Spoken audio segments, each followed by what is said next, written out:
Greenwood Tales 4. How Robin Hood Met Guy of Gisborne. 5 o'clock, 5 o'clock, time to wake, time to wake. A sleek-headed blackbird, perched upon a hawthorn bush very near to Robin Hood's oak, stopped his morning greeting and preened his feathers in the sunlight, then cocked his black head sideways and peered down at a man who lay sound asleep below him, stretched full length upon a bed of moss. 5 o'clock, chirped Master Blackbird again. He flew to the ground beside the sleeping man, pecked and rustled amongst the young green grass, then, with a final twitter, spread his wings and vanished into the trees, as if he would say, "I have no time to bother with such a lazy fellow." A little warm wind swept over the summer woodlands and fanned the man's brown cheek. Robin Hood, for it was he, sighed and stirred softly, then lifted himself upon his elbow, blinking in the sunshine. Presently he sat up altogether, and so stayed for a little time, his hands clasping his knees, his bright eyes fixed and thoughtful. A little to the right of him, in a small open glade between the trees, he could see a score of his followers grouped round a gipsy fire, cooking the morning meal. Their laughter and voices came to him pleasantly on the still air. Ah, how good the deer's flesh smelt to a hungry man just wakened! He sighed and stretched once more, got up and went to join the busy crew. One and all hailed him with a hearty "Good morrow, master!" and Robin answered their greetings somewhat absently, then stood staring into the crackling fire.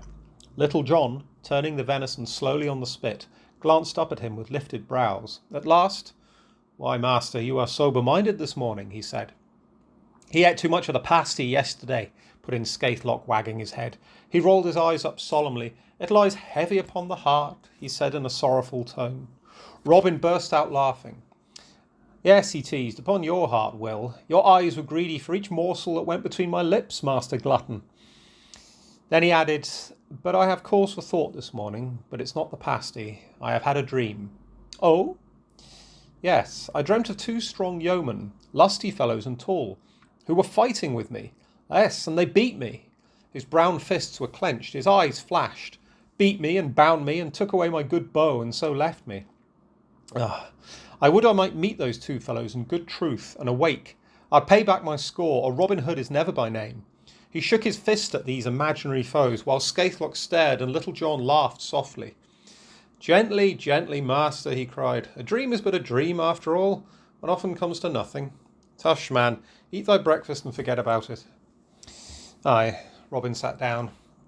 "Even so, this morning you shall take your bows and scour the forest through, one and all, and John shall come with me to seek for these two yeomen whom I met with in my dream." An hour later the men in green had scattered in all directions through the forest, and John and Robin were marching side by side across an open glade upon the outskirts of the great woods. They were arguing hotly as they pressed along. "This is fool's play, master, searching for dream men," grumbled John. "'Tis not," Robin turned upon his companion. "I say we shall find them. I feel we shall." "Aye, and your dreams once again, belike," sneered John. Then his voice changed. "Who's over there?" he said. 50 yards away, a tall man was leaning against a tree, staring across the glade, his back half turned to the two who watched him. He was a fine fellow, big-limbed and strong, wearing a glittering dagger, long sword, and a close-fitting suit of leather, with a leather hood pulled low over his face. "Stay you still, master," Little John whispered, "and I'll go speak to him. Ask him what he does here. You stand aside." "What?" Robin's usually easy temper had been touchy all morning, and now he spoke angrily. "Stand aside, you say? Did you ever know Robin Hood stand aside where there might be danger, and send his men on before? Do I ever tarry behind? Ah, knave, you know me not, because I have ever been easy with you, and am not a man of words. So you say stand aside, as you would say to a coward. Now, by my faith, if it were not for the breaking of it, I would lay my bow about that head of yours and crack it for you." He fumed on, raging, and Little John, roused, answered him in as high a tone. So they stood there in the shadows, wrangling, and the wrangling grew to quarrelling, and at last Little John, flushed and mightily vexed, flung away from his leader and plunged alone back in the forest towards Barnesdale. Master Robin had lost his head, he thought angrily as he tramped through the underwood. His precious dream folk have surely driven him crazy. He passed presently across a little open valley between the woods, and was plodding onwards with down-bent head, staring absently at the daisy-strewn grass, when the sound of cries and flying feet made him look up sharply. Across the valley in the brilliant sunshine a company of men streamed like a pack of hounds in hot pursuit of a single rushing figure, whom John saw at once was no other than his own comrade, Will Skaithlock. 2 more of the green-coated men lay prone and lifeless under a tree nearby, and John could see that Scathlock himself was fleeing for his very life, for his pursuers were the High Sheriff's men, and the Sheriff himself, fat and panting, was joining in the chase as fast as his legs would take him. The scene passed before John's eyes in a flash, and in a flash also the outlaw had bent his bow and sent an arrow speeding towards the flying band. Grimly, with set teeth, he watched it take its course, watched it miss the Sheriff by a hair-breadth, and saw it rest at last in the shoulder of the man who ran beside him, a fellow called William a Trent. "Ah," breathed John, and ground his teeth. "Halt!" It was the Sheriff's voice, strained and breathless. He had seen all that had passed. The company came to a standstill, and the madly rushing figure of Scathlock fled onwards in safety, vanishing in the dim depths of the forest. The Sheriff made a sign, and immediately his followers swarmed up to John's great bristling figure, standing stiff and angry in the open glade. Swiftly they surrounded him upon every side, but John looked over their heads straight at the Sheriff. What is this?" he demanded in a high tone, and waved a hand towards the dead men beneath the tree. "What is this?" His voice might have been that of the king himself. "Master Sheriff, what do you mean?" "Mean?" echoed the other wrathfully. He came up to the big man, panting. "Mean? I mean, knave, that 2 of your roguish master's fellows will never bend their bows again. I mean that you have made me lose another. But, saints, I mean that you shall take his place. Ah, thou hast ever been a rogue thyself, outlaw. I would thou wast thy master, but since it be no better, I will take care it shall be no worse." "What?" began John again, but the Sheriff's men were all about him, and he was single-handed amongst them. 3 wrenched his bow away, whilst half a dozen more dragged him to the nearest tree. "So, there will be 3 of his followers missing when thy master comes to count up his merry men this eventide," said the Sheriff, and watched closely while his servants bound the captive fast to the tree trunk with strong ropes. "Thou shalt be hanged and quartered," he hissed in his prisoner's ear. But strange thoughts were passing through Little John's brain, thoughts half hopeful, half of mocking despair. Might not some of his friends come, even at the last minute? He lifted his head and smiled proudly into the Sheriff's eyes. "And thou shalt maybe be balked of thy purpose, even now, if it be the will of high heaven," he said, and looked away over their heads into the depths of the woods. And what of Robin Hood? Sore and angry after the quarrel with his favourite, he stayed alone where he was in the shadow of a wide-spreading oak, keeping one wary eye on the stranger beneath a distant tree, who all this time had stood motionless, unaware of what was happening a few score yards away. Presently, however, Master Robin shook himself, threw back his head, and stepped softly across the sunny glade and up to the man dressed in leather. "Good morrow, sir," he said in a smooth voice. The other turned sharply and looked at him, and Robin saw he had piercing black eyes and a firm mouth, and that his glance was a curious one. "Good morrow," he answered pleasantly enough. "A fair morning for the Greenwood, master." Then he looked eagerly at the outlaw's mighty bow. "You are an archer?" he questioned civilly. "Aye," Robin nodded, smiling, and the other added easily, "I've lost my way in the forest." "Well," Robin looked him up and down, "you have lost something that you need not trouble to seek for. I can show you the road you wish to take." "Thanks, good master. But," the black eyes were turning on him brightly again, "I seek for 2 things. I wish to find my way, and I wish also to find a rogue of an outlaw whom you may have heard of. Men call him Robin Hood." Robin threw back his head and laughed a laugh that rang out joyously beneath the rustling trees. "Robin Hood?" he cried, and opened his eyes wide. "Why, sir, you seek a fine prize, but not an easy one." He came close up to the other, winking. "Yon fellow is a cunning knave," he whispered, "and as slippery as an eel. You never hope to take him, surely?" "I tell you," the man looked at him solemnly, "I would rather see him before me this minute than have £40 in good English gold. There! Gramercy!" Robin's eyes opened wider, and then his laugh rang out again. "Well," he said, "I will not say that Robin Hood's a friend of mine, so mayhap I can set you on your way and help you to the prize you seek, all at one time. But first," he clapped a hand on the other's shoulder, "let us take our time and make sport this fair morning. There's your bow on the grass, sir. Let's have a trial of skill. What say you?" "Why, that I take the challenge," the black-eyed man replied heartily, and followed his new companion into the open glade. Robin, losing no time, pulled out his sharp wood-knife and set himself to cut 2 slender wands from a tall bush, and then to stick them side by side in the soft earth 60 roods away. The 2 men took their stand at the distance, carefully testing their bowstrings and choosing their arrows. "Lead on, sir, now." Robin bowed courteously. No, i' faith, good master, but after you, was the reply. And at that the outlaw shrugged his shoulders and stepped forward carelessly, drawing back his bow. Ah, well shot, the stranger cried next instant, for the arrow had missed the left-hand wand by the merest inch. Robin smiled. Now it was the stranger's turn. Carefully he fitted his arrow and shot it, cleverly enough, within the ring where the mark was set, but not so near the wand as Robin's had been. Good, sir, cried Robin heartily, and stepped forward a second time, fitting another arrow as he did so. Twang! The arrow left the bow like a flash of light, sped on its way, and the next moment had split the slender wand in two. The shot was perfect. Master. The black-eyed man was staring at Robin curiously. I know of no man who could have done that so well.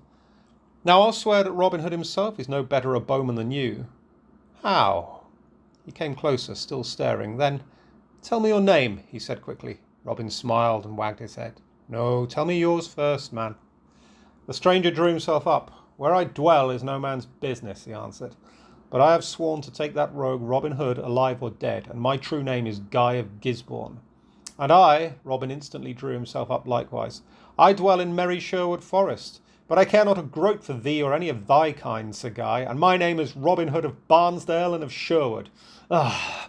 The stranger's black eyes gleamed and flashed. His whole face grew suddenly evil and dark. He whipped out his long blade. Guard, fellow, he cried angrily, and at once Robin's sword met his own.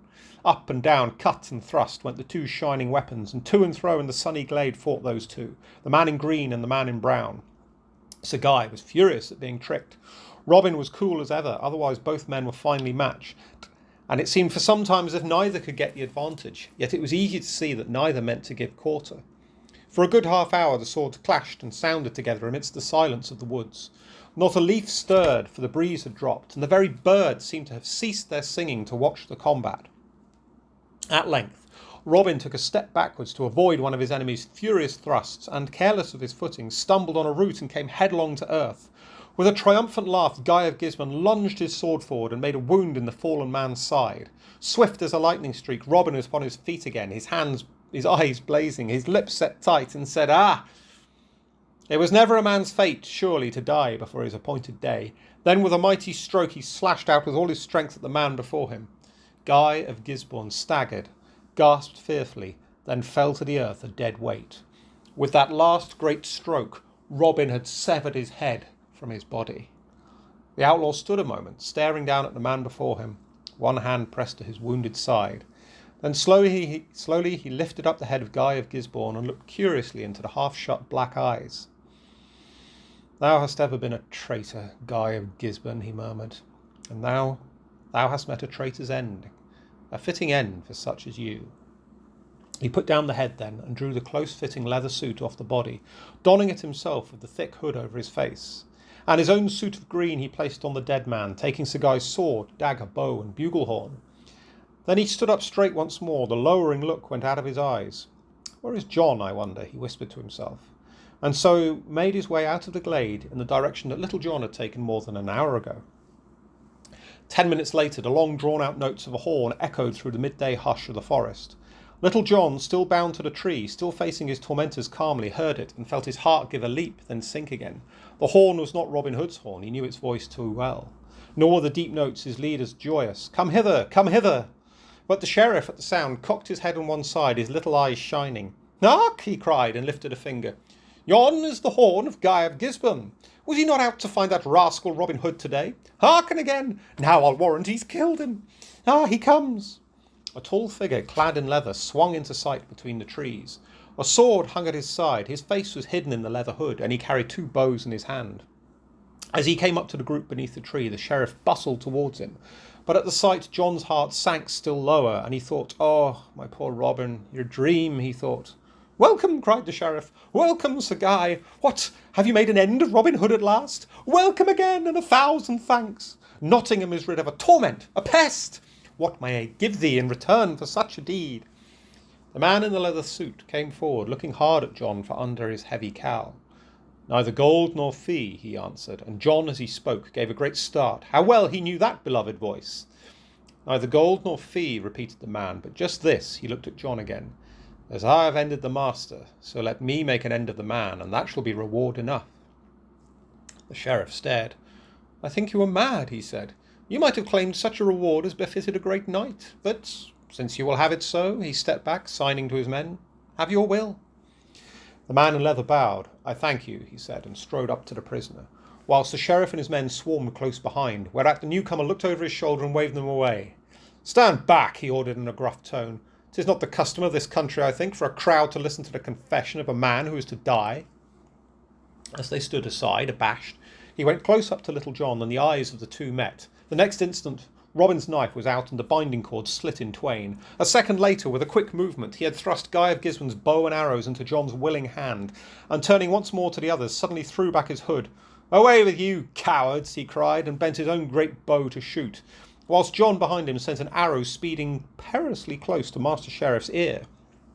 The sheriff, watching open-mouthed, grew green with fear, and then all at once panic seized him, and heeding neither servants nor outlaws, he took to his heels and scuttled away. As for his followers, they gave one look at the two tall figures standing with their bended bows beneath the tree. Then, as if a ghost had suddenly appeared to them, they set off to flee, one and all, and disappeared after their master. No sooner had the last man vanished than Robin threw down his bow and flung both arms round Little John's shoulders. Oh, I have you again, he cried joyously and hugged him. Saints, I thought you were all but a dead man. And I thought the man in leather had made an end of Robin Hood indeed, laughed John, returning the hug. But master, he added with a twinkle, what of your dream? Robin gave a great laugh and tucked one hand happily beneath his friend's arm. I think we have broken it between us, John, he chuckled. Come then, let's forget it and go home.